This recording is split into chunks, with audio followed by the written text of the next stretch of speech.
Ya. Ay, bien, chicos, vamos a hablar sobre el metabolismo tisular.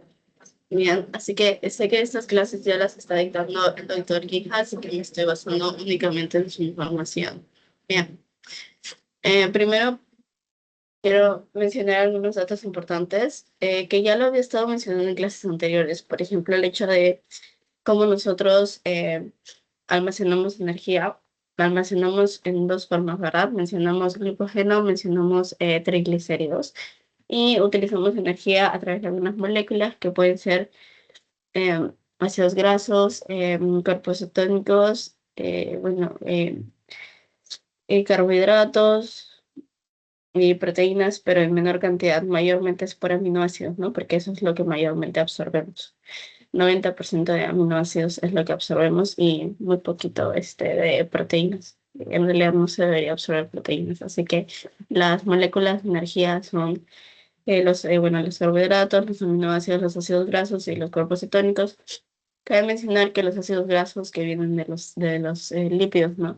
Son los que nos dan mayor cantidad de energía, algo de 9 kilocalorías, a diferencia de los carbohidratos que nos dan algo de 4 kilocalorías por gramo.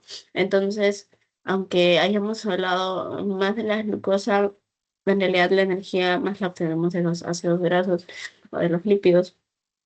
Y bueno, la almacenamos como glucógeno en el músculo y en el músculo y en el hígado y almacenamos triglicéridos en el tejido adiposo. Bien. Eh, Ahora, el metabolismo, que lo vamos a ver en diferentes órganos, sí, bueno, todos estos pueden tener diferencias a través de su genética y bueno, vamos a empezar con lo que es el músculo ya. Bien, el músculo acá yo lo he dividido en cuatro fases ya. La fase postprandial, que sabemos que es de 0 a 4 horas, o sea, recién habiendo terminado de comer. En ese momento, obviamente, tenemos a elevados niveles de glucosa en sangre. Entonces, aquí nuestra función principal va a ser translocar el GLUT para poder ingresar la glucosa en el tejido muscular. Vamos a ingresar por GLUT4. Ya. Entonces, acá están de 0 a 4 horas. Acá está vamos a translocar el GLUT4 para permitir el ingreso de glucosa en el tejido muscular. ¿Ya? Entonces, en la fase postprandial, el músculo y su primer combustible, su primera fuente energética es la glucosa en la fase postprandial. Pregunta, ¿por qué no se utiliza otra fuente de energía en el músculo en las primeras horas? Es simplemente por la presencia de glucosa. Bien. Bien. Esta translocación del GLUT4 se da por la insulina, ¿no? Obviamente la hormona insulina que permite translocar el GLUT4 para que ingrese dentro del músculo y también promueve lo que es la acumulación de proteínas, la síntesis de proteínas y inhibe lo que es la proteólisis celular. Nosotros cuando tenemos abundante cantidad de energía podemos sintetizar, podemos hacer procesos así, anabólicos, porque tenemos mucha energía. Pero cuando nosotros estamos en fase post-absortiva, por ejemplo, que es la que continúa de 4 a 8 horas, o incluso mencionaron de 4 a 12, 15 horas aprox, tenemos menor cantidad de energía. La hormona que aparece aquí es el glucagón. Y en esta ocasión, en vez de sintetizar, utilizar energía ATP para hacer procesos anabólicos, es decir, para sintetizar, nosotros vamos a evitar esos procesos anabólicos y vamos a hacer al contrario, procesos catabólicos. Vamos a degradar porque no tenemos energía, o sea, tenemos poca energía y hay que derivar la glucosa a órganos que necesiten o que sean 100% dependientes de glucosa. Ejemplo, los eritrocitos. Y bueno, también podríamos utilizar de ejemplo quizá al cerebro, aunque en fases de muchas horas o muchos días, de hecho, de muchos días sin glucosa, es verdad que el cerebro puede empezar a utilizar cuerpos cetónicos, pero si les preguntan cuál es su fuente principal de cerebro, es solo glucosa, ok, solo respondan glucosa. Bien, ya. Entonces, en fase posabsortiva, cuando ya pasó lo de que hay mucha glucosa, la insulina se eleva en sangre, le trasloca el GLUT4 permite que la glucosa ingrese. Y además vamos a ver que se empieza a sintetizar proteínas y se inhibe por el contrario de lo que son la proteólisis endocelular, no es necesaria en este momento. Vamos a mencionar también esta molécula esta sustancia que he puesto acá, que es la fosfocreatina. Es muy importante mencionarla porque en el músculo, únicamente en el músculo, el ATP es imposible de almacenar. Nosotros sintetizamos mucha cantidad de ATP, pero toda esa síntesis de ATP se utiliza ahí mismo, digamos. Entonces es como, yo puedo sintetizar una persona de 70 kilos, que es lo más común, ¿ok? El modelo clásico, una persona de 70 kilos puede llegar a producir en 24 horas, o sea, en un día, aprox 40 kilos de ATP. Entonces, ese ATP que ha sintetizado automáticamente se ha utilizado. Es decir, que nosotros no almacenamos ATP. Sí sintetizamos mucho, pero no lo almacenamos, lo usamos ahí mismo. Entonces, digamos que el músculo que está em, muy propenso a utilizar mucha energía, por ejemplo, en el ejercicio, utiliza una fuente de energía que es la principal, la primera que aparece, que es la fosfocreatina, que es una, entre comillas, manera de almacenar ATP. Porque la fosfocreatina es fosfocreatina, así literal, o sea, es un fosfato más creatina, ya, ajá. Y cuando se junta con el ADP, este fosfato, el fosfocreatina, se la va a ceder al ADP y forma ATP y se libera creatina, el cual no se reutiliza, sino que simplemente se elimina a través de la orina. Y ahí tenemos nuestra fuente de energía, que es el ATP, ¿verdad? Entonces, esta fuente de energía es la primera, ¿ok? Que utilizamos en el músculo, por ejemplo, cuando hacemos algún ejercicio. ¿Ok? Así que esta dura muy, muy, muy poquito. Creo que se mencionan segundos y bueno, ya si queremos decir, o sea, segundos si es que hacemos un ejercicio demasiado intenso, pero si hacemos quizá un ejercicio moderado puede ser solamente hasta 2 minutos. Y si no, normalmente son solo 2 segundos. Pero o sea, en realidad es muy cortito el tiempo. ¿Qué utiliza entonces nuestro músculo después de acabar o saturar o terminar todo el ATP de la fosfocreatina? Utiliza el glucógeno muscular, que es el almacén de glucosa eh, que, bueno, hemos formado en la fase postprandial, ¿no? Entonces utilizamos fosfocreatina, podemos utilizar glucógeno muscular, pero primero es este de aquí, ¿ya? Primero es fosfocreatina. Eh, bien. Ok. Listo. Entonces, en la fase posabsortiva, nosotros tenemos o utilizamos mayormente proteínas lábiles, que son proteínas fácilmente hidrolizables. Bien, estamos en fase posabsortiva. La cantidad de glucosa en sangre ha disminuido, entonces tenemos que utilizar una fuente de energía que sea fácil de acceder, entre ellas las proteínas lábiles, porque son fácilmente hidrolizables. ¿Bien? Ok. ¿Y para qué utilizamos estas proteínas lábiles? Acuérdense del proceso de gluconeogénesis. Gluconeogénesis es la fabricación de glucosa a través de compuestos que no sean precursores, que no sean, que no tengan relación con los carbohidratos, bien, con los hidratos de carbono. Entonces, las tres que tenían que ver con la gluconeogénesis eran aminoácidos, glicerol, eh, y lactato, o piruvato, lactato, piruvato. Bien. Entonces, de estos tres, los aminoácidos, o sea, los vamos a obtener de estas proteínas lábiles. ¿Saben dónde las podemos buscar o dónde las pueden entender mejor? En el proceso de flujo de nitrógeno. Clase anterior, de hecho, lo habíamos mencionado. Eh, si se acuerdan que en el músculo empezábamos la hidrólisis de proteínas lábiles. Proteínas lábiles, isoleucina, valina, leucina, son uno de los ejemplos. Estas sufrían un proceso de transaminación. El primer proceso que sufren los aminoácidos en el músculo es la transaminación. No se deben olvidar. Ok, transaminación. Lo voy a poner acá. Bien. Bien, entonces el primer proceso que van a sufrir estos aminoácidos en el músculo es la transaminación. Las proteínas lábiles, vuelvo a mencionar, valina, isoleucina, leucina, es una pregunta que les voy a hacer a algunos de ustedes después, no se olviden. Son proteínas, perdón, son aminoácidos que van a sufrir un proceso de transaminación, en el cual vamos a primero formar glutamato y luego vamos a formar alanina.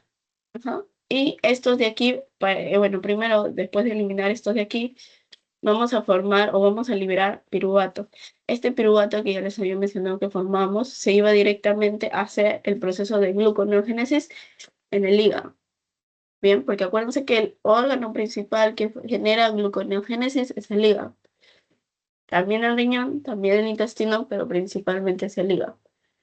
Entonces, estas proteínas, perdón, estos aminoácidos lábiles, que son fácilmente hidrolizables, cuando sufren este proceso de transaminación, van a liberar piruvato, que se va directo a hacer el proceso de gluconeogénesis, que es acá lo que les estoy pidiendo saber. Y bueno, lo demás sí se mantiene para que la formación de glutamato, para formar glutamina y para liberar el amoníaco, el amoníaco, sí, en la urea, a través de la urea. Bien, no sé si se recuerdan bien de lo que es el flujo de nitrógeno. Igual lo voy a mostrar después para entendernos mejor. Ya, entonces este proceso de proteínas lábiles prácticamente es para la fabricación de gluconeo, para el proceso de gluconeogénesis. Me equivoqué, gluconeogénesis. Ya, listo. Y luego lo vamos a dividir acá en dos fases, reposo y en la parte de actividad. En el reposo vamos a ver que la glicólisis y el ciclo de Krebs, glicólisis y ciclo de Krebs va a trabajar en un 10% de su tasa máxima, o sea, de su función máxima, solo 10%, estamos en reposo. Sin embargo, en la actividad, eh, me estoy muriendo. En la actividad vamos a ver que esto va a estar potenciado hasta 20 veces más. ¿Por qué? Porque nosotros en la actividad perdemos, o perdón dicho, captamos o utilizamos mucho oxígeno. Entonces aquí nuestro proceso vendría a ser una anoxia muscular, es decir, que el músculo está funcionando pero sin oxígeno.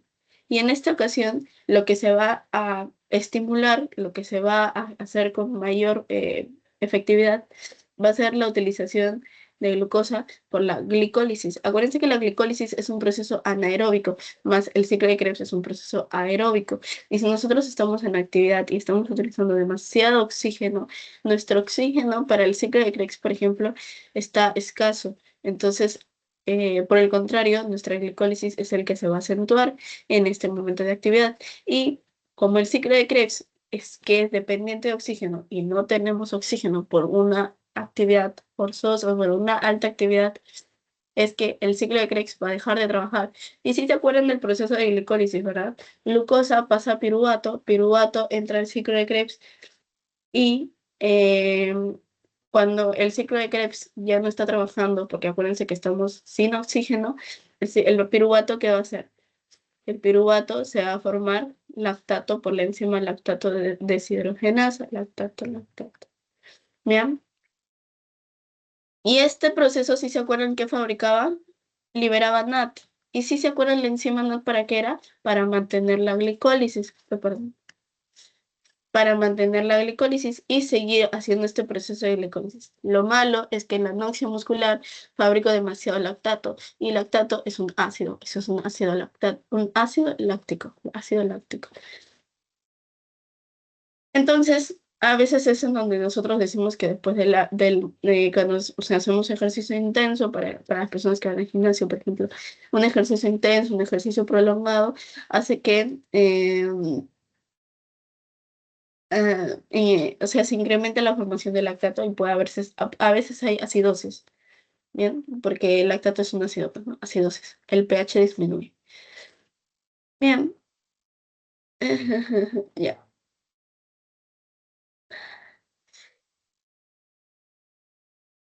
bien. Y obviamente en esta ocasión entonces, en donde hay anoxia muscular, la captación de glucosa obviamente tiene que aumentar también para poder hacer todo este proceso de glicólisis. Bien. Eh, y por último, en el ayuno, bueno, no por último, en el ayuno vamos a ver que la mayor fuente de energía, la principal fuente de energía son los ácidos grasos. ¿De dónde vienen los ácidos grasos? No sé si recuerdan bien, pero cuando yo les mencioné de... ah, ¿sí se acuerdan que yo les mencioné en la clase de lípidos, de los kilomicrones de las VLDL, que eran, que llevaban los ácidos grasos? Bueno, que sí. que llevaban sus ácidos grasos y triglicéridos al tejido adiposo principalmente, pero también podían llevarlo al músculo. Yo les dije que era en menor cantidad, pero era para justamente la fabricación de energía. Bien, estos ácidos grasos se podían liberar y podían ir también al músculo para estos procesos de energía en caso de ayuno. Em, y prácticamente hacen que se utilice menos glucosa para lo que les mencioné, permitir que la glucosa sea utilizada para órganos que sean 100% dependientes de glucosa y no puedan utilizar otro compuesto de energía, a diferencia del músculo que sí al menos puede adaptarse a lo que es el uso de ácidos grasos. Bien, y este ácido graso aproximadamente puede proporcionar energía en un 50%, ya sea en reposo o ya sea en actividad, no importa, en cualquiera de los dos, al menos da un 50% de energía. Eh, Bien, y por último, en el ayuno prolongado, vamos a ver este proceso de los cuerpos cetónicos. Acuérdense que los cuerpos cetónicos se fabrican exactamente de los ácidos grasos, específicamente de la beta-oxidación. Si se acuerdan cuál era la beta-oxidación de los ácidos grasos, sucedía en la mitocondria y esta beta-oxidación hacía que perdiéramos, por ejemplo, de un ácido graso de 16 carbonos, hacía que pasáramos a 14, a 12, a 10 y así sucesivamente, y en cada dos carbonos que se liberaba las NADH y las FADH2. ¿Sí se acuerdan de estas? Estas se iban directamente a la cadena transportadora de electrones para generar energía. Y acuérdense que por cada NADH se fabrican 3 moléculas de ATP, exactamente 2,5. Y por cada FADH2 se fabrican 2 moléculas de ATP, específicamente 1,5. Entonces la beta oxidación nos da una grande fuente de energía. Y además de la liberación de esto, se liberaba acetil-CoA. Ya. En la última se liberaban 2 acetil-CoA. Bueno, por 2. Y estos acetil-CoA se iban directamente al hígado para la formación de cuerpos cetónicos. En el hígado es el único lugar en donde se puede hacer la fabricación de cuerpos cetónicos, más es el único lugar también en donde no se utilizan. Bien, el hígado no se utilizan, pero sí se iban al músculo, el tejido adiposo, al cerebro, en pocas ocasiones, como les digo. Y también se podía ir al riñón, pero para eliminarse a través de la orina. ¿Ya? Ok, y por último les había puesto este ciclo glucosa-alanina para mencionar un poquito de lo que eran las proteínas. Como yo les había mencionado, el proceso de transaminación es el primer proceso que se genera en el primer proceso que hacen los aminoácidos lábiles en el músculo. Este es el ciclo glucosa-alanina, que lo vimos en carbohidratos. Por eso les digo que el metabolismo tiene que ver con todo, desde carbos, desde lípidos, de proteínas.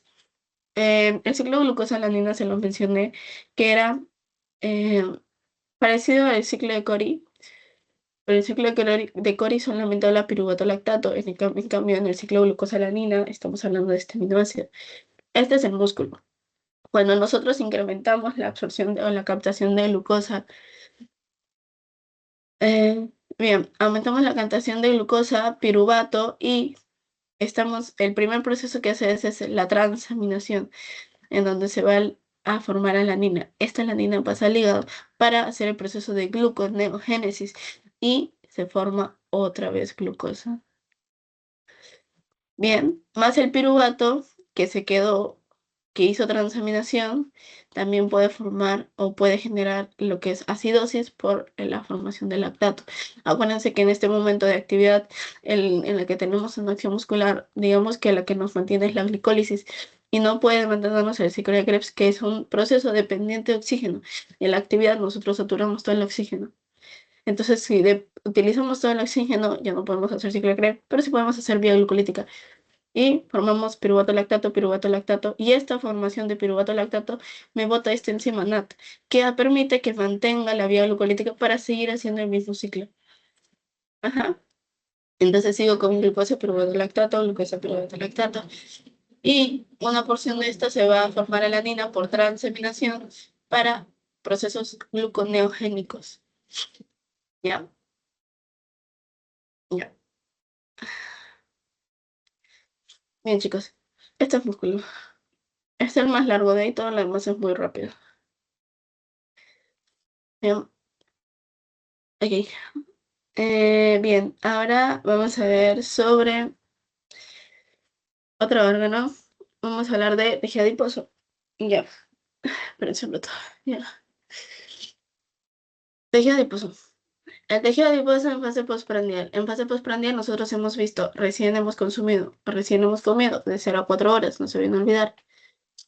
Y estas de 0 a 4 horas vamos a ver que nosotros tenemos el ingreso de lípidos y la absorción de estos a través de los kilomicrones y las VLDL, lipoproteínas. Los kilomicrones con lípidos exógenos, o sea, de la dieta, y las VLDL con lípidos endógenos, o sea, que nosotros mismos sintetizamos. Bien, ok. Entonces, de la fase postprandial, nosotros tenemos estas dos lipoproteínas, ¿no? Kilomicrones y VLDL, que van a ir al tejido adiposo y la insulina induce la lipasa lipoproteica, más no la activa. Quien la activa al final es la ApoC2 que está en los kilomicrones y en las VLDL y hacen que esta, bueno, no está no escrita la lipasa lipoproteica. Ya. Y hace que esta lipasa lipoproteica permita la hidrólisis de los triglicéridos en ácidos grasos y en glicerol. Si se acuerdan, los ácidos grasos, si se mantienen en el tejido adiposo, también pueden ir un poquito al músculo, como les mencioné antes. Si se fuera al músculo en fase ayuno, utiliza ácidos grasos que vienen de aquí. Y el glicerol se va directamente al hígado, porque acuérdense que en el hígado es el único lugar en donde está la enzima que permite utilizar este glicerol para, para seguir, bueno, para volver a formar los triglicéridos, que bueno, ya ahí se los mencionó. Pero simplemente es los kilomicrones, las VLDL permiten esta hidrólisis de triglicéridos. Y además la insulina que induce la lipasa lipoproteica, pero no la activa, solamente la induce, además inhibe la lipasa sensible a la acción hormonal. ¿Por qué? Porque la lipasa sensible a la acción hormonal se encarga de hacer la lipólisis. Miren, la mayoría, para que me entiendan un poquito mejor, lipólisis. Todos los procesos anaeróbicos, o sea, procesos de síntesis, se realizan en la fase postprandial porque tenemos demasiada energía, tenemos mucha glucosa de los alimentos. Entonces podemos destinar un poco de nuestra energía abundante para procesos de síntesis, para procesos anabólicos. Sin embargo, perdón. Sin embargo, cuando nosotros estamos en procesos de posabsortivo, procesos de ayuno, en donde hemos dejado de comer por un largo tiempo, nosotros tenemos poca energía y nuestra energía tenemos que utilizarla, como les he repetido ya, en tejidos 100% dependientes de oxígeno. Entonces, estos procesos anabólicos en donde utilizamos energía, en donde sintetizamos moléculas o sustancias, tienen que pasar a un segundo plano y por el contrario hacemos procesos catabólicos, es donde nos liberan energía. Y estos procesos catabólicos, como la lipólisis, hablo de lisis, de rompimiento de un proceso catabólico. Estos procesos catabólicos se realizan en fases posabsortivas o de ayuno, y nosotros ahorita estamos hablando de una fase postprandial, así que esta lipólisis no se da en esta ocasión, se da en más después. ¿Qué es la lipólisis? Es utilizar el triglicérido y liberarlo como glicerol y liberarlo como ácidos grasos. Y no sé si se acuerdan, no, sí se acuerdan, porque les he mencionado al inicio de la clase. Las dos maneras de almacenar energía en nuestro organismo son triglicéridos y son glucógeno. Entonces, cuando nosotros estamos en un proceso posabsortivo, utilizamos nuestro almacenamiento de energía, o sea, de los triglicéridos y del glucógeno, y lo degradamos en glucogenólisis y en lipólisis respectivamente. Pero como nosotros ahorita estamos en una fase postprandial, más energía no necesito, ya tengo mucha por la glucosa de mi dieta, ¿no? De lo que acabo de comer. Entonces la insulina inactiva, que la deja durmiendo, la inhibe a la lipasa sensible a la acción hormonal, que se encarga de utilizar los almacenamientos de energía para darnos energía en caso no la tuviéramos. Pero como casi, esta tiene que estar inhibida. ¿Y quién se encarga de inhibirla? La insulina. Ya. Ya, chicos, espero me hayan entendido. Bien. Eh, bien. Luego, vamos a hablar de proceso de, a ver, la vía glucolítica, en este caso del tejido adiposo, está obviamente activa. Este permite que se pueda sintetizar glicerol 3-fosfato para liberar o para formar triglicéridos. El glicerol 3-fosfato se puede formar por vía glucolítica en el tejido adiposo, mas no es capaz de hidrolizarlo o de formarlo. ¿A qué me refiero? Vamos a explicarlo bien. El hígado es el único capaz de recibir glicerol. Ay, espérate. Es el único capaz de recibir glicerol y con su enzima gliceroquinasa volverla en glicerol 3-fosfato. ¿Ya? Pero el tejido adiposo no recibe glicerol y lo hidroliza a glicerol 3-fosfato. Pero sí puede fabricar directamente el glicerol 3-fosfato. O sea, lo puede tener ya por vía glucolítica. Ay, Dios mío.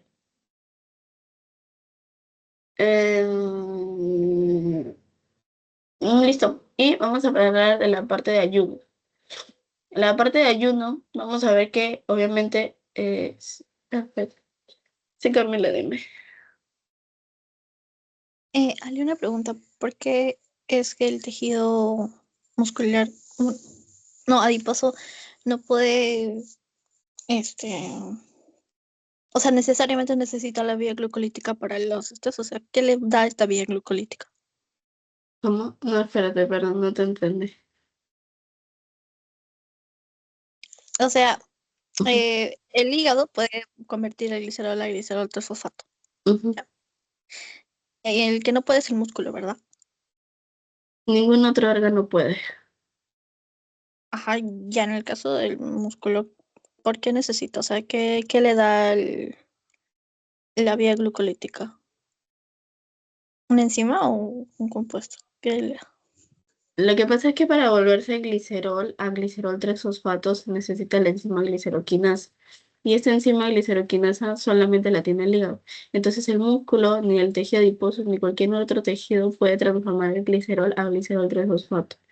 Ahora, el músculo en general en la vía glucolítica solo hace su mismo proceso, ¿no? De piruvato, lactato o piruvato ciclo de Krebs, que es para fabricación de energía por glucosa vía glucolítica normal. Ujú. Ah, ya, ya, ok, gracias. Ujú. Ese chiquis está bien. A ver. Ahora, en la fase de ayuno que les estaba mencionando, el glucagón está aumentado en sangre, no tenemos mucha insulina y este glucagón estimula la formación de AMP cíclico, ¿ya? Y este MP cíclico se encarga también de lo que es la activación de una enzima que, perdón, de una enzima que antes les había dicho que estaba dormidita, que estaba inhibida, que es la lipasa sensible a la acción hormonal. ¿Vean? Este MP cíclico activa la lipasa sensible a la acción hormonal y esta hace esto de aquí. Exacto. De triglicéridos a glicerol y ácidos grasos. Bien. Y esto se utiliza, esto sí, porque estamos en fase posabsortiva, estamos con baja energía, si necesitamos utilizar nuestra energía del almacenamiento, o sea, de triglicéridos. Bien. Y obviamente estos ácidos grasos sí pueden viajar a diferentes órganos, ¿no? Como corazón, como músculo esquelético o como hígado, los ácidos grasos. ¿Bien? Ay, Dios mío. Ok. Ahora, por casualidad, el glucagón es la única enzima, perdón, es la única hormona que puede estimular este estímulo este aumento de AMP cíclico para la estimulación de la lipólisis. No, también lo pueden hacer las catecolaminas, la epinefrina, esas de ahí. También las pueden producir las catecolaminas. Pero la principal es el glucagón. Ya, ya, listo. Sí, Virgo. Hola Alexia, ¿se me escucha? Ujú, sí, se te escucha. Sí, una pregunta, tú estabas hablando sobre, digamos, la vía que sigue, ¿no? Cuando entra el glucagón en sangre, activa el AMP cíclico y luego nos da una lipasa que es la lipasa hormonosensible, ¿verdad? Ajá. Ya de ahí, ¿qué más seguía para que nos dé ácidos grasos? Ah, ya, la lipasa sensible de la acción hormonal se encargaba de hidrolizar los triglicéridos, que es un almacenamiento de energía. Y estos triglicéridos, cuando se hidrolizan, se libera glicerol y se divide y se libera ácidos grasos. Los ácidos grasos son una molécula de energía también para el cuerpo. Y estos ácidos grasos viajaban a los órganos dependiendo de sus necesidades. Por ejemplo, podía llegar al músculo, que lo habíamos visto acá. En el ayuno utilizaba ácidos grasos, por ejemplo. También puede irse al músculo cardíaco, que de hecho, ya que lo mencionas, en el músculo cardíaco el 60 hasta el 90% de energía se da o se provee a través de los ácidos grasos, nada más, no de glucosa, a diferencia de todos los demás. Y en el hígado, que también puede utilizar ácidos grasos como una fuente de energía. Ujú. Ah, ok, listo, muchísimas gracias. Y ya, entonces pasamos a, pasamos a corazón, es más rápido. Bien, en el ayuno, bueno, lo que justamente acabo de mencionar, 60-90% de ácidos grasos. La mayoría de órganos utilizan la glucosa como principal fuente de energía, pero en el músculo cardíaco vamos a ver la excepción, ¿ok? Es de 60% a 90% de ácidos grasos. Aunque también puede utilizar otras fuentes de energía. Acuérdense que ese 60-90%, no es un 100%. También puede utilizar glucosa, sí, pero no es principalmente, esa es la única diferencia, ¿no? También puede utilizar glucosa, también puede utilizar el proceso de vía glucolítica, ¿no? Piruvato, puede utilizar lactato, ¿ya? Pero principal, ácidos grasos. ¿Listo? Bien. Y en el caso de ayuno prolongado, puede utilizar los cuerpos cetónicos. Ah, bueno, en la fase postprandial acabo de poner también ácidos grasos. Principalmente, ya, principalmente. Y en la fase de ayuno prolongado sí puedo utilizar los cuerpos cetónicos, que acuérdense de dónde vienen de la beta-oxidación de los ácidos grasos, ¿verdad? Es muy rápido la decoración, ¿ya? Vamos a eritrocitos, que también es más rápido, de ahí será el rey. En el eritrocito hay una excepción que tienen que saberla bien, que es que no hay mitocondrias. ¿Ya? Entonces, si no hay mitocondrias, no pueden hacer muchos procesos, por ejemplo, dependientes de oxígeno. Por ejemplo, no puede hacer ciclo de Krebs. Por ejemplo, no puede hacer la cadena transportadora de electrones. Por ejemplo, no puede utilizar las lanzaderas. ¿Ya? Todos esos procesos que utilizan o que se hacen en la mitocondria. ¿Ya? Los eritrocitos son el órgano que les mencioné antes. Es 100% dependiente de glucosa. Así que este de aquí solo utiliza glucosa. Y si no los puede obtener a través de estos procesos que se utilizan en la mitocondria, los puede obtener a través de la vía glucolítica. Acuérdense de la función de los eritrocitos, ¿no? Su principal función, según libros, es el transporte de oxígeno y, bueno, de dióxido de carbono, el intercambio gaseoso de los capilares y pulmón. ¿Ya? El 2,3-bifosfoglicerato se fabrica a través de su vía glucolítica y es importante específicamente para los eritrocitos porque permiten el intercambio gaseoso. Lo van a ver después, lo van a ver en Fisiología 1, pero para que me entiendan un poco, es que los eritrocitos tienen hemoglobina, ¿verdad? Ya.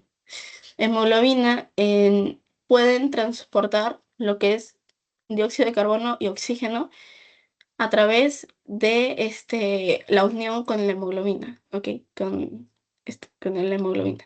Entonces ahí tenemos la oxihemoglobina, la carbamina hemoglobina, que es cuando está unido con el oxígeno y cuando está unido con el dióxido, ¿ya? Respectivamente. Entonces, ¿para qué sirve el 2,3-bifosfoglicerato? El 2,3-bifosfoglicerato compite, entre comillas, con el oxígeno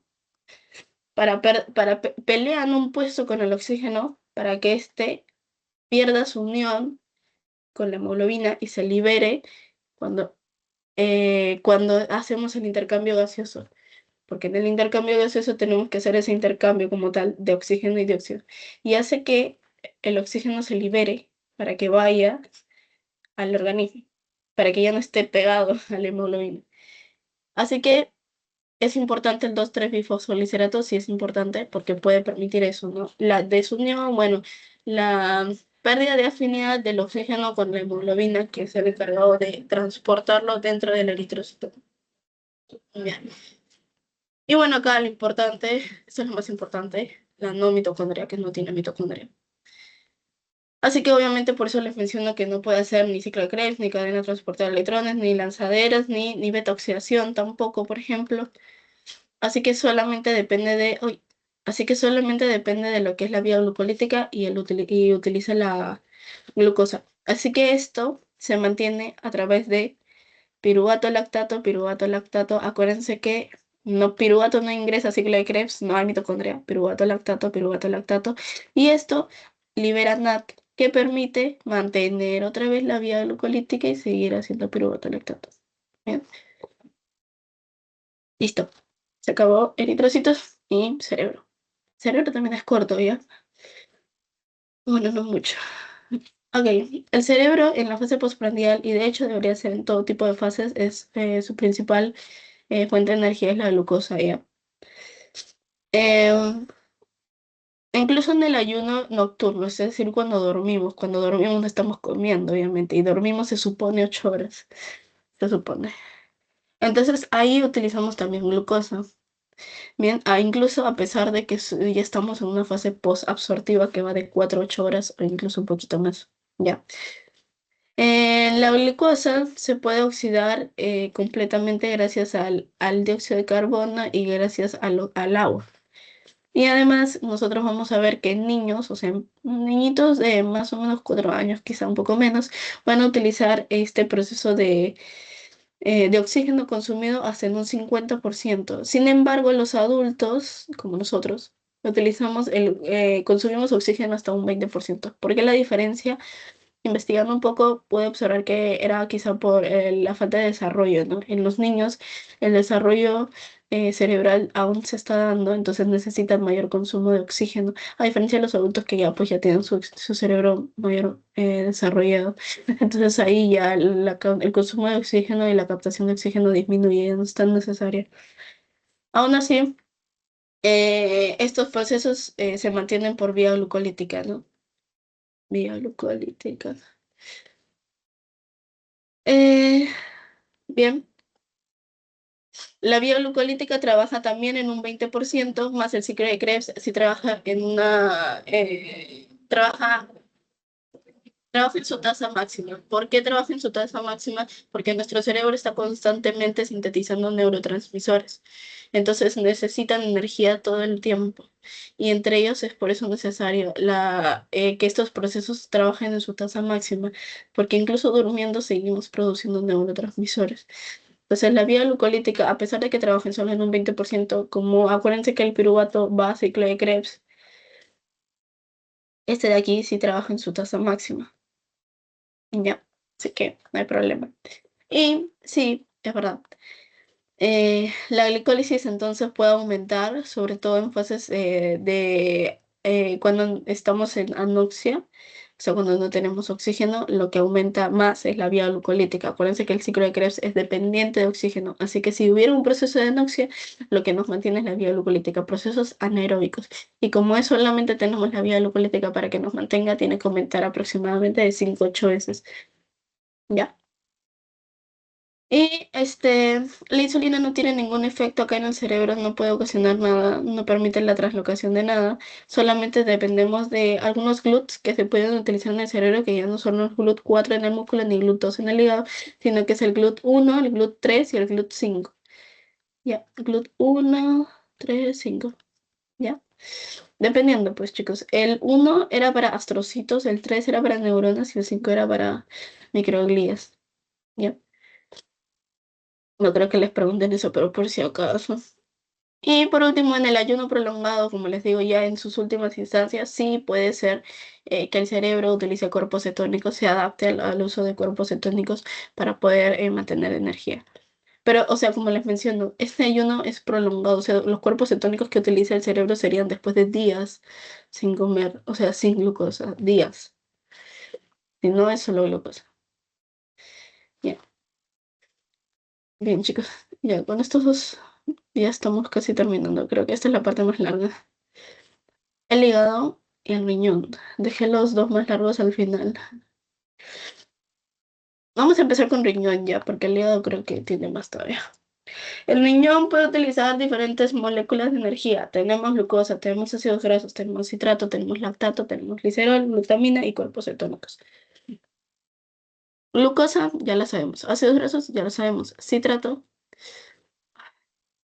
entra a la mitocondria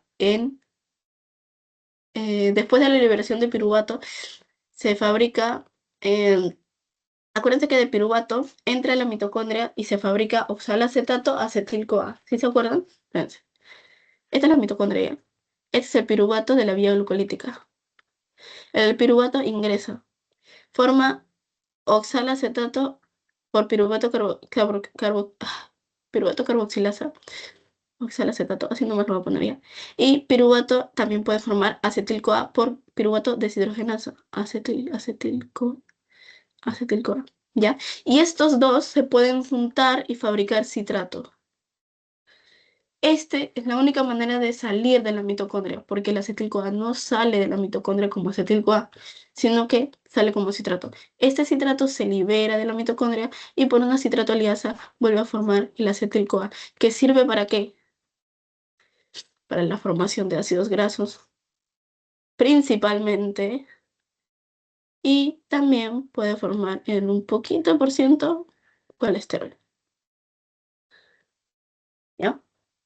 Ese es el citrato, ya para que me entiendan. Lactato, piruvato, lactato. Glicerol, también ya lo conocemos. Glutamina, flujo de nitrógeno.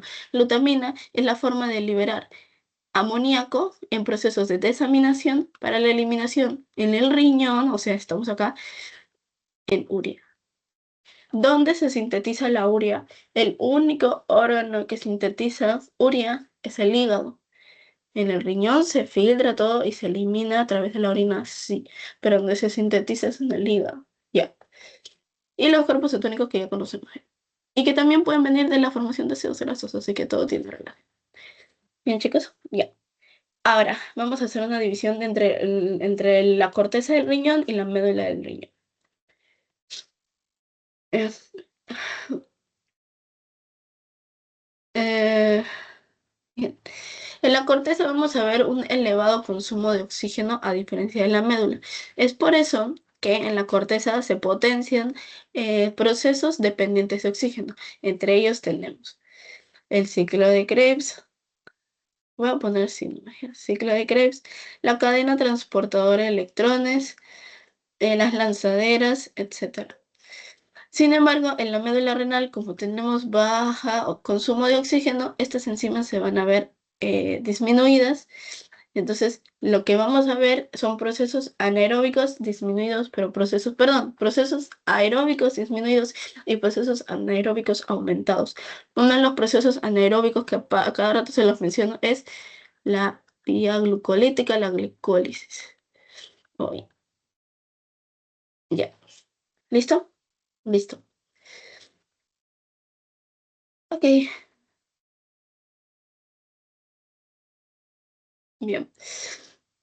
Entonces, vamos a ver que el riñón, a verdad, les iba a mencionar, les puse acá gluconeogénesis.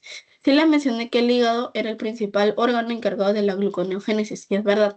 Sin embargo, el riñón también puede producir gluconeogénesis. Sin embargo, no lo mencionamos mucho y tan importante no lo consideramos que es, porque la gluconeogénesis es un proceso que fabrica energía en el riñón, pero para uso propio.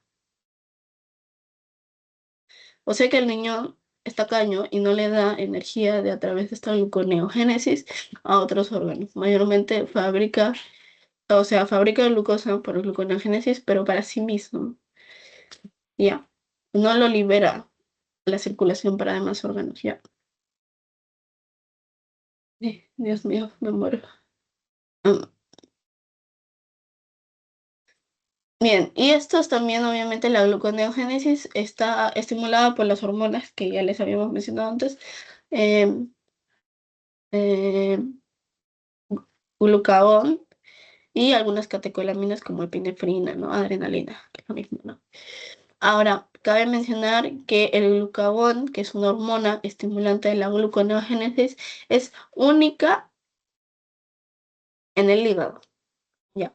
Pero en el riñón sí podemos utilizar la estimulación tanto de glucagón como de adenilciclasa, como de adrenalina, o sea, catecolaminas. Pero en el hígado, la única hormona encargada de la gluconeogénesis, de la estimulación de la gluconeogénesis es el glucagón, por si acaso.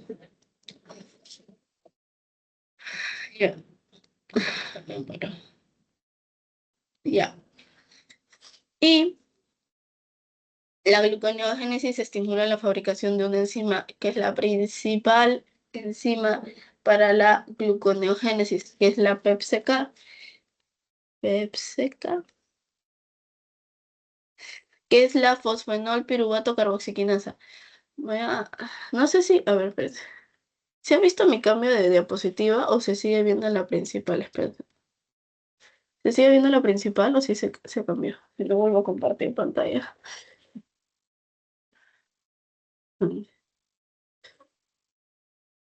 Sí, ahora está el proceso con las Ah, ya, enzimas. perfecto. Gracias, gracias, gracias. Eso quería. Esto es la gluconeogénesis. Yo sé que si lo ven está feo, pero quiero explicarles qué es la fosfonol-piruvato carboxiquinasa, nada más. Pero como les digo, todo tiene relación. Esto lo saco de metabolismo de carbohidratos.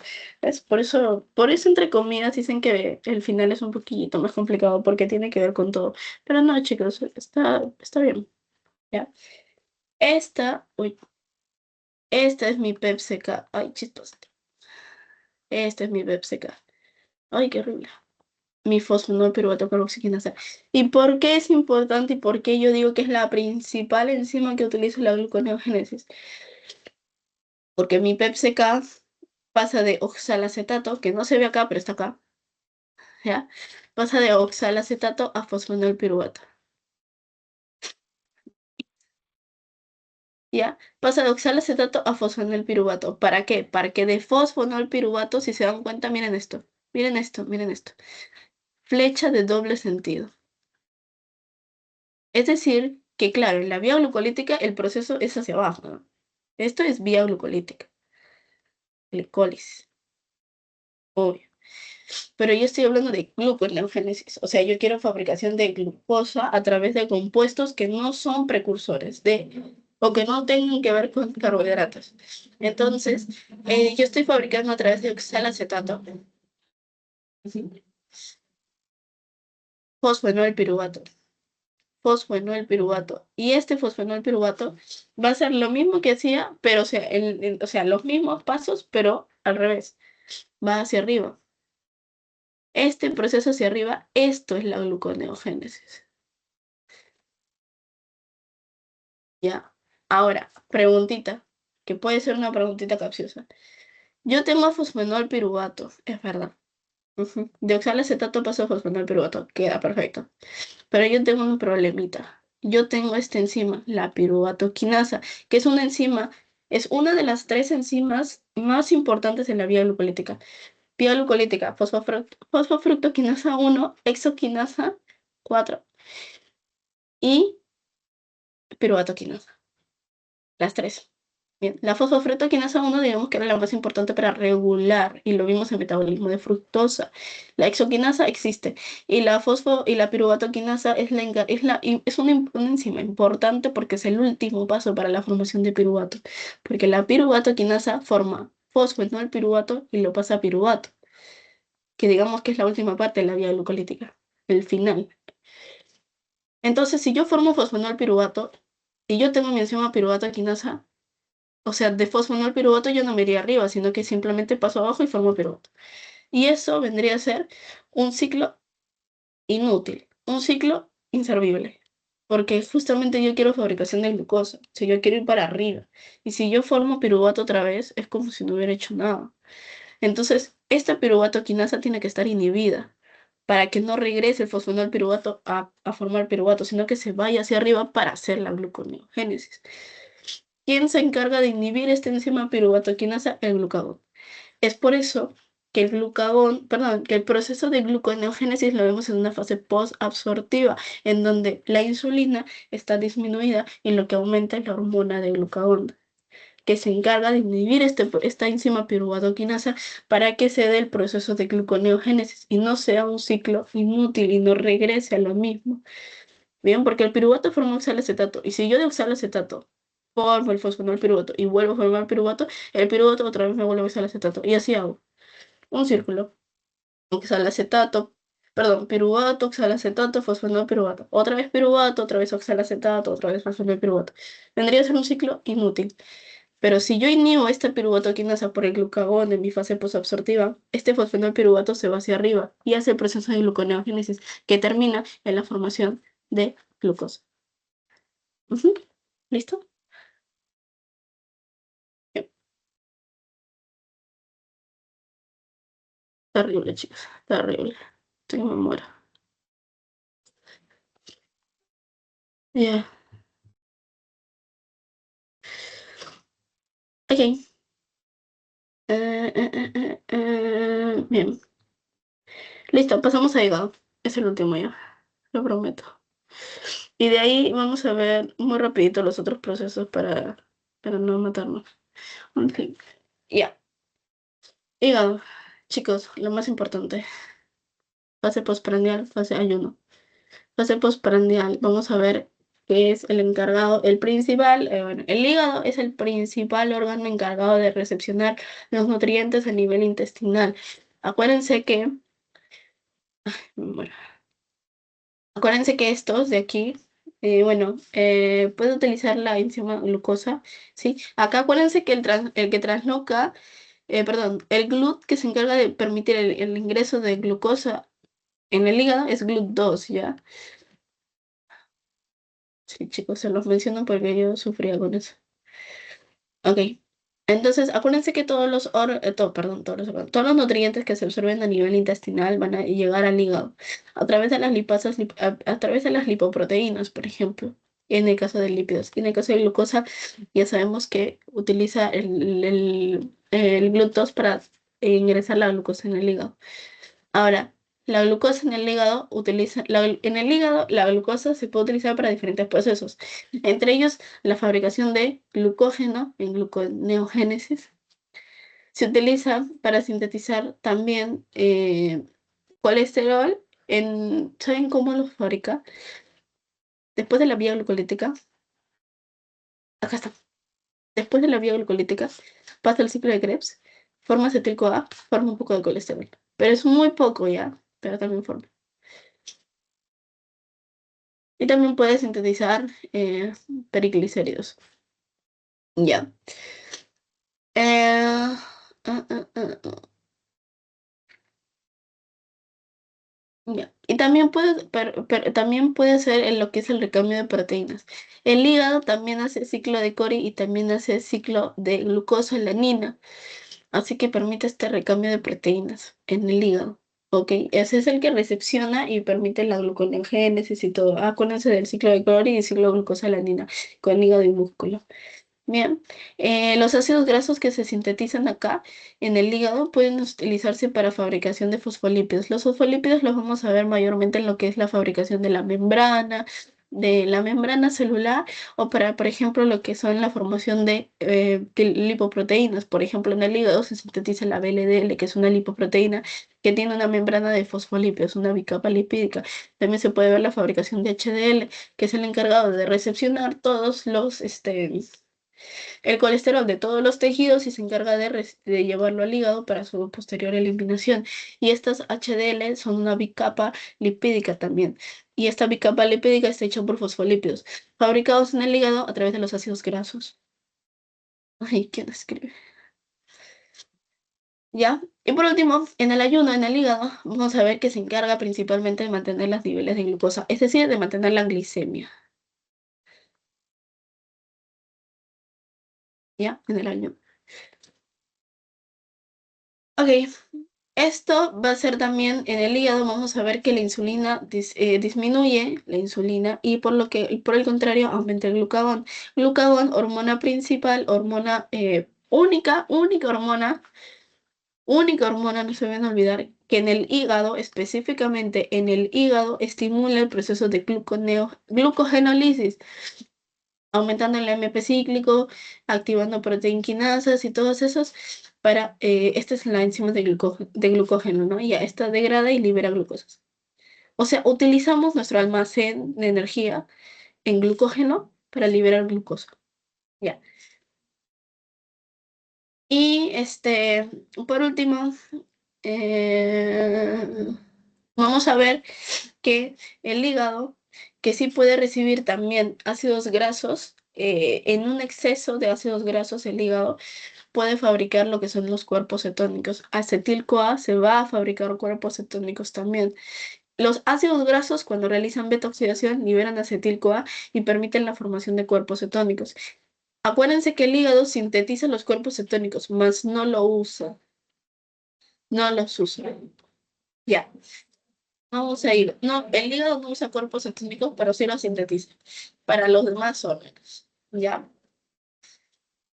Bien, eso es todo con órganos. Pasamos rapidito a lo que son radicales libres y terminamos ahí, chicos. Me estoy muriendo de verdad.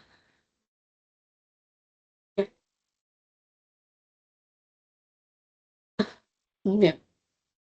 Mm. Bien, los radicales libres se caracterizan por ser altamente reactivos. ¿Qué son los radicales libres? Los radicales libres son moléculas que en su última órbita, esta es una molécula y estas son sus orbitales. Ya, en sus últimos orbitales tienen electrones desapareados. ¿Sí se acuerdan de esto?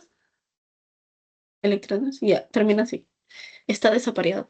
Entonces, ellos, en busca de una estabilización, de estabilizarse, van a reaccionar y van a oxidar moléculas en el órgano, en el organismo. Por ejemplo, lípidos, por ejemplo, glucosa y por ejemplo, XXX cosas. Y van a buscar oxidar estos compuestos para poder estabilizarse y esto afecta el organismo. Bien. Bien. Bien. Ahora,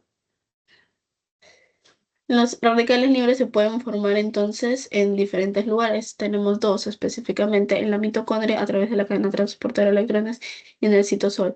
Vamos a ver este proceso en lo que es la formación de xantina, araquidonato, ácido araquidónico y el oxígeno. Bien, listo.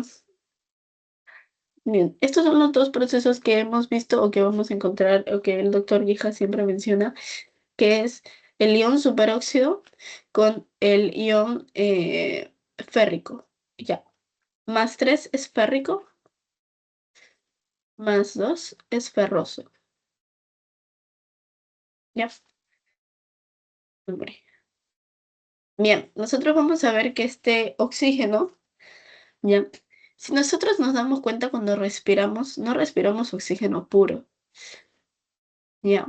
De hecho, el oxígeno puro es tóxico. Nosotros ingerimos oxígeno, dióxido de carbono, de todo. O sea, ingerimos un poco, no respiramos oxígeno al 100% puro.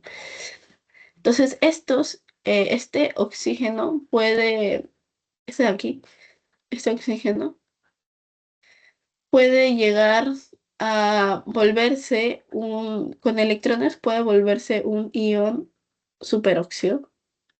Se vuelve un superóxido menos, ya. Ahora, acá vamos a ver el uso de dos enzimas. Tenemos la enzima esta de acá, SOT, superoxidasa, y la catalasa, que son dos hormonas, o perdón, que son dos enzimas que en realidad son, se supone, antioxidantes. Pero ahorita lo vamos a ver mejor. Esta de acá utiliza el ion superóxido y va a permitir la formación de peróxido de hidrógeno y de oxígeno. Y la catalasa permite que de este peróxido de hidrógeno se forme agua y oxígeno. El problema es que si esta catalasa no funciona o que si esta superoxidasa no funciona, este peróxido de hidrógeno puede reaccionar con el ion férrico, ¿ya? Con el ion ferroso, perdón, con el Fe+2, y puede formar ion hidroxilo. Pregunta de seminario, creo, o de parcial, no sé. Bueno, no me acuerdo. Algún día me acordaré. ¿Cuál es el ion, perdón, cuál es el radical libre más dañino en el organismo? El ion hidroxilo, ¿ya? El ion hidroxilo es el ion más dañino. Este de aquí, el -8. Este, ¿ya? No sé qué. Ya. Y otro dadito más, acá vamos a ver a este de aquí, el AH. Este es el ácido ascórbico creo que era, ácido ascórbico, pero me acuerdo mejor porque es o proviene de la vitamina C, ¿ya? Este de aquí también puede reaccionar con otros tipos de iones, por ejemplo, con el cuproso, ¿ya? Y perdón, cúprico, este es cuproso, cúprico, ¿ya? Y este de acá también en un proceso parecido, en donde se forma peróxido de hidrógeno y el peróxido de hidrógeno vuelve a reaccionar con estos iones, con este mineral cúprico, puede formar ion hidroxilo. Este caso se puede dar en donde, por ejemplo, en las personas. Ok, verdad, menciono. Antes, creo que el siglo pasado me hicieron la pregunta. En ácido ascórbico, que es la vitamina C, ¿puede reaccionar con hierro también? Sí, sí puede reaccionar con hierro también, con Fe. Esa es una razón por la cual las personas que son anémicas, que tienen hemoglobina baja, normalmente se les da suplementos de hierro, ¿no? Que es esto de acá. Entonces, se recomienda que las personas que consuman suplementos de hierro eviten el consumo de vitamina C para que no, para evitar la formación de radicales libres.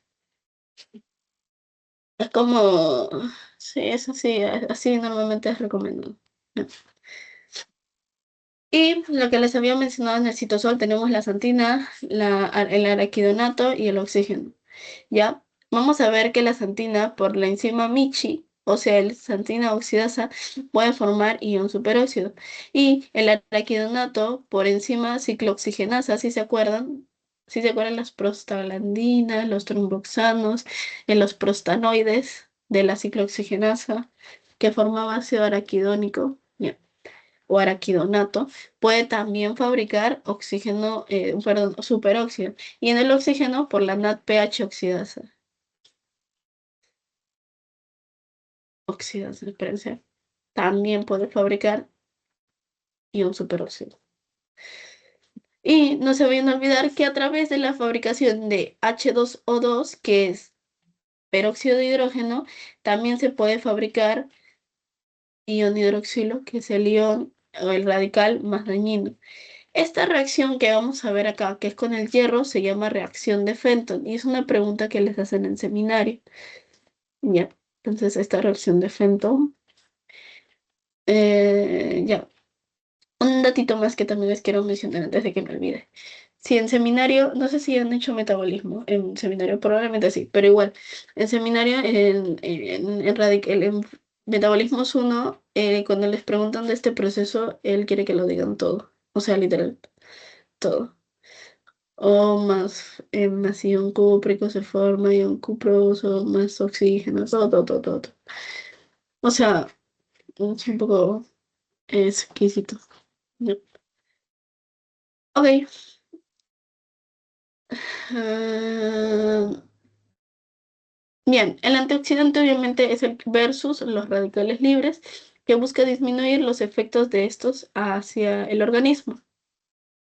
Vamos a ver que los antioxidantes tenemos antioxidantes enzimáticos y no enzimáticos. En los enzimáticos tenemos la catalasa, la superóxido desmutasa, que lo hemos visto antes, la glutatión peroxidasa y o la reductasa. Y también tenemos algunos antioxidantes no enzimáticos, es decir, no enzimáticos que nosotros ingerimos o que nosotros sintetizamos, que no los he escrito, pero son un montón, así que se los voy a mencionar nada más porque si no me demoro una eternidad. Tenemos algunos que no que sintetizamos, ¿ya? Y otros que ingerimos. Por ejemplo, algunos que ingerimos son la vitamina C, la vitamina E, la vitamina, los carotenoides, los flavonoides, etcétera. Son los que comemos, que digerimos, pues, que lo tenemos en nuestras dietas. Y por otro lado, los no enzimáticos, pero que nosotros producimos, son el glutatión, en la transferrina y el ácido araquídeo. El ácido úrico. Ya, listo. Creo que hay más también, pero bueno, me llevo. ¿Listo? Bien. Bien, y vamos a ver que tienen dos tipos de acciones y esto quiero que sí lo tengan en cuenta porque lo vamos a relacionar con aterosclerosis, que con eso acabamos ya con aterosclerosis. Va a ser muy rápido, se los voy a explicar bien rapidito ya. Tenemos la acción de captador o scavenger y la reacción de inhibidor. Recuérdense de este de aquí porque esto lo voy a mencionar en aterosclerosis. ¿Ya? Ya. Este prácticamente evita que la señal de los radicales libres propague, o sea, aumente. La señal propague.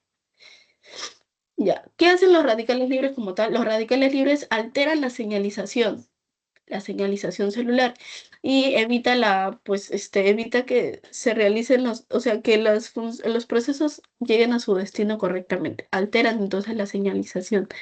Y el inhibidor, obviamente, es el que impide que impide la acción en general, ¿ya? Que impide que se fabriquen los radicales. Ya, voy a matarme. Luego vamos a hablar sobre lo que es el estrés oxidativo. El estrés oxidativo lleva a una enfermedad y el estrés oxidativo se da por un desequilibrio entre prooxidantes y antioxidantes. Antioxidantes específicamente las especies reactivas de oxígeno, que es el ROS. El ROS es un tipo de radical libre, ¿ya? Es un tipo, pero digamos que es el más específico, porque radical libre es hablar muy genérico. El ROS o los radicales eh, o las especies reactivas de oxígeno son específicamente estos. Y pueden ser entonces el anión superóxido, que es el O2 negativo, ¿no? El peróxido de hidrógeno, O2 negativo, el peróxido de hidrógeno, que es este de acá que les he mostrado, y por último el radical hidroxilo, que es el más dañino para el organismo.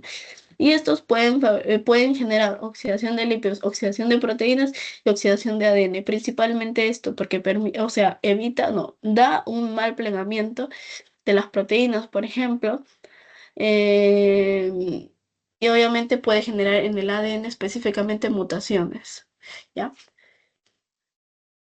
Bien, algunas enfermedades que pueden ocasionar esto del estrés oxidativo, las arroz fabrican, o sea, generan estrés oxidativo y pueden generar algunas enfermedades como cataratas, cáncer, eh, psoriasis, creo que hepatitis, bueno, algunas enfermedades. Ya. Ok. Mm, mm, mm, mm, mm, mm. Bien. Entonces, simplemente para resumir, eh, el estrés oxidativo se da por un aumento de radicales libres, específicamente las especies reactivas de oxígeno, y un desequilibrio entre sus prooxidantes y antioxidantes. Prooxidantes son son los radicales libres como tal, las especies reactivas de oxígeno, y los antioxidantes son los que suprimen su actividad. Estos de acá, o este estrés oxidativo, o genera lo que es la alteración de la señalización celular. Por ejemplo, puede alterar lo que es la señalización proinflamatoria y generar una inflamación crónica. Eh, Acuérdense que puede generar otro tipo de enfermedades también, lo que son el estrés oxidativo, por ejemplo, hepatitis, psoriasis, cataratas, cáncer, etcétera. Los Y los radicales libres más conocidos son el superóxido, el peróxido de hidrógeno y el hidroxilo, que es, como yo les he mencionado, el más dañino. Estos se pueden dar a través de la reacción de Fenton, que era utilizaba hierro, hierro, ion cúprico, ok, ion cúprico, y también podemos utilizar lo que es el ion, perdón, el ion férrico, y acá es cúprico, ¿ya? Férrico, cúprico. Y puede fabricar ambos lo que es el OH, el ion hidroxilo, ¿bien? Tanto con oxígeno o con ácido ascórbico, que es la vitamina C, ¿ya? Tenemos enzimas reguladoras que ya habíamos visto, la superóxido desmutasa, la catalasa, el glutatión peroxidasa y o la reductasa, y tenemos algunas antioxidantes también que son no enzimáticos que nosotros producimos o que nosotros consumimos, que son los que he mencionado acá. Y creo que eso más que todo, ¿bien? Ahora, cabe mencionar que cuando nosotros estamos en un proceso de isquemia o reperfusión, es decir, no oxígeno,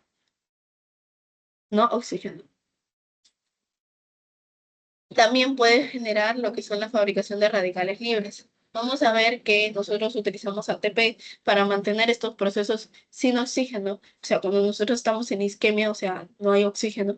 Reperfusiones cuando estamos volviendo a proveer oxígeno en el organismo. En esta isquemia, en donde carece el oxígeno, se va a ver un uso del ATP. Entonces el ATP se va a degradar al final. ATP, ADP, AMP, adenosina, ionosina, hipoxantina, y ahí se queda. Hipoxantina, esa es ADN, no genética, ¿ya? Hipoxantina, y luego va a formar xantina y fabrica 1,2 por la xantina oxidasa, la enzima Michi. Luego fabrica también ácido úrico, perdón, también la enzima Michi, y vuelve a fabricar otro radical O2, o sea, superóxido, un radical superóxido.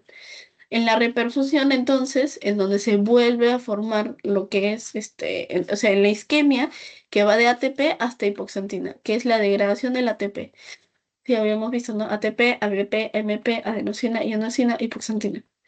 Y la reperfusión es cuando volvemos a saturarnos de oxígeno al organismo. Entonces esto va a hacer como que se estabilice, forma xantina con la enzima xantina oxidasa y forma ácido úrico también con la enzima xantina oxidasa, y se forman dos radicales al menos superóxidos.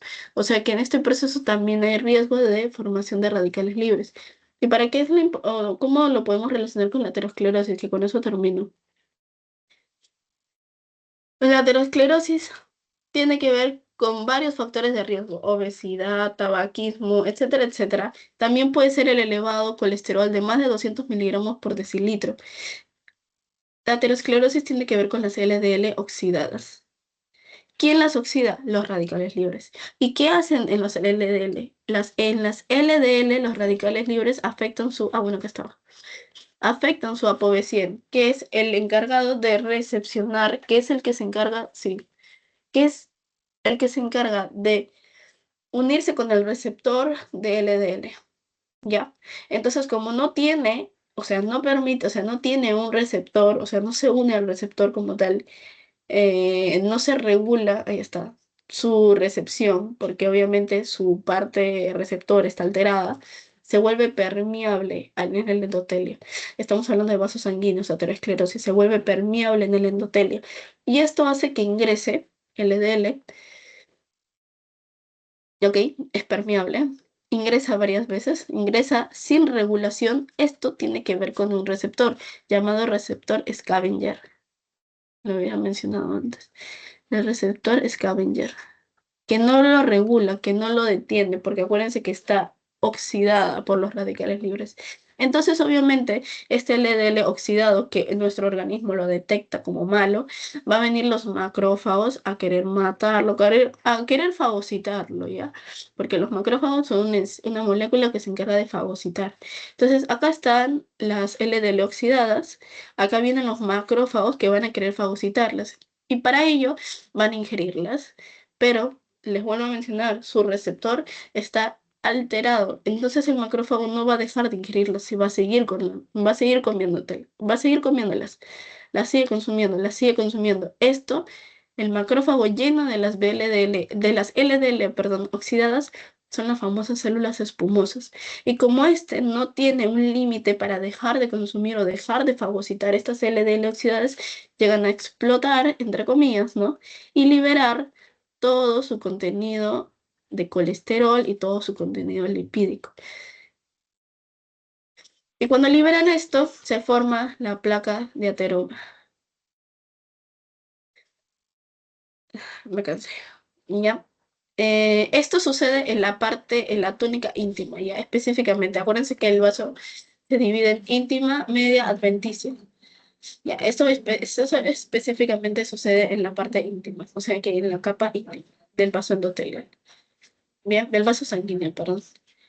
Bien, cuando sucede este placa de ateroma, vamos a ver que las células del músculo y el colágeno va a migrar debido a este, digamos, problema en los vasos para repararlo, va a intentar repararlo y va a formar este bultito, bueno, esta aterosclerosis, ¿no? Que ya sabemos que es como, como obstáculos de grasa. Bien, listo. Eso es aterosclerosis, eso tiene que ver con el LDL y eso tiene que ver con los antioxidantes. Y, uy, chicos, me muero muerta. Termino mencionando rapidito el ejercicio moderado.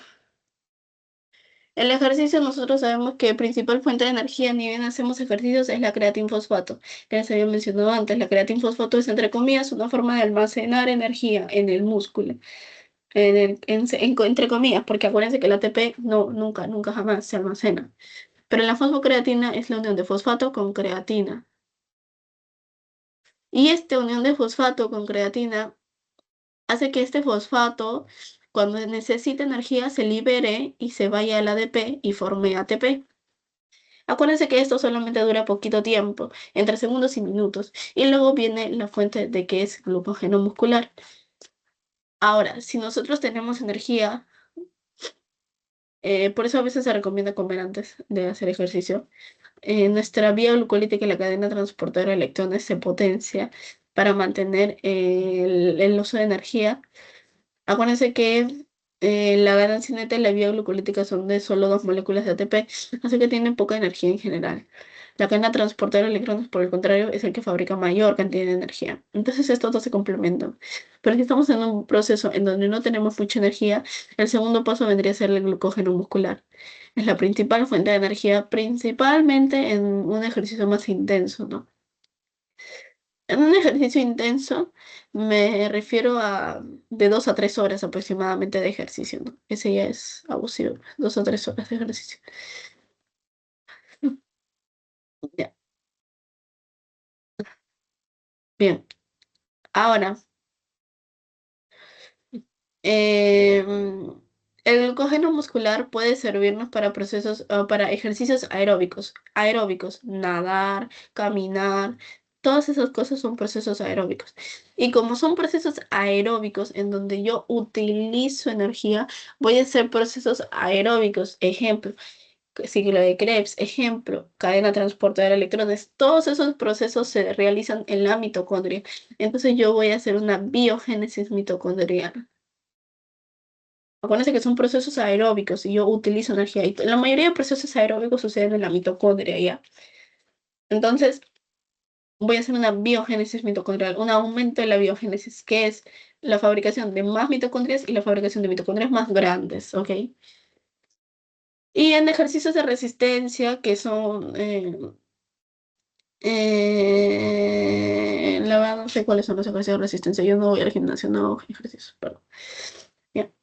Eh, no se da lo que es la biogénesis mitocondrial, sino que aumentan de tamaño, de número y también pues, de actividad, de su funcionamiento prácticamente ya. Bien.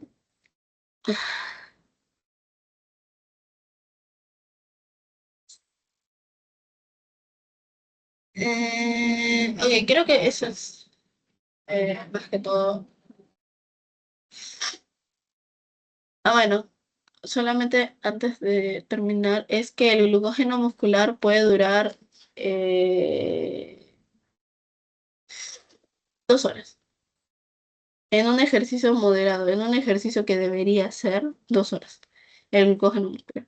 Pero si, como les digo, si estamos en un ejercicio intenso, como un ejercicio de 2 a 3 horas, este oxígeno, o bueno, esta glucosa del glucógeno muscular solo dura 90 minutos. O sea, 1 hora y media la verdad. Disminuye ya, porque es un ejercicio intenso. Ahora, el ejercicio físico, cabe mencionar que es una de las formas naturales en las que se forman también radicales libres. Ya, acá también se forman radicales libres, pero es una forma natural, porque el ejercicio no es malo como tal. Ujú. Pero un ejercicio abusivo, pues intenso, demasiado, sí puede fabricar radicales libres. Listo. Eh, Creo que ahí podemos terminar. Ujú. Mm,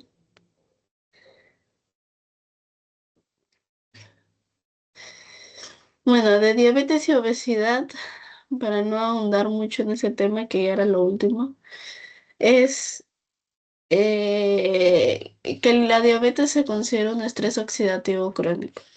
O sea, hay una constante fabricación de especies reactivas de oxígeno.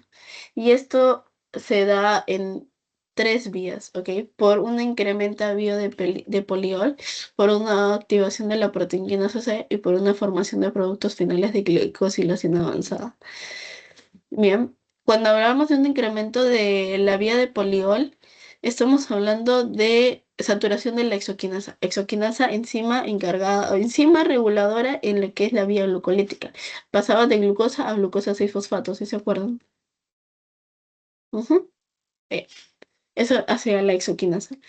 Y vamos a ver entonces que hay una alta formación de NADH y baja cantidad de NADPH. Y en lo que es la activación de la proteína C, vamos a ver que la NADPH oxidasa eh, está elevada. Y esta NADPH oxidasa, si se acuerdan en dónde estaba, era una enzima fabricadora de radicales libres a través del oxígeno. O sea que hay un aumento de radicales libres como el superóxido de oxígeno. Y esto genera oxidación de la cadena de ADN, o sea, mutaciones. ¿Ya? Y la formación de productos finales de glicosilación avanzada, que son ácidos grasos eh, esterificados, ácidos grasos esterificados, eh, que bueno, simplemente también fomentan lo que es la fabricación de radicales libres también. Y la obesidad, bueno, sabemos que es un estado de inflamación crónica, ¿no? En donde también, bueno, tiene una causa multicausal y multifactorial, que he visto que es una pregunta que hacen, me parece en parcial. Y bueno, acá vamos a ver que la señalización está alterada por los radicales libres, que prácticamente los radicales libres son los encargados de alterar la señalización celular. Alteran la señalización celular y evitan que se regule la de hecho alteran la señalización proinflamatoria, fabricando citoquinas proinflamatorias como la TNF-alfa, también puede haber la TNF y gamma, la interleuquina 1, la interleuquina 6. ¿Ya? Son, eh, sí, y también estimulan las adipoquinas, que también estimulan un estado proinflamatorio. Bien, entonces prácticamente esto va a hacer que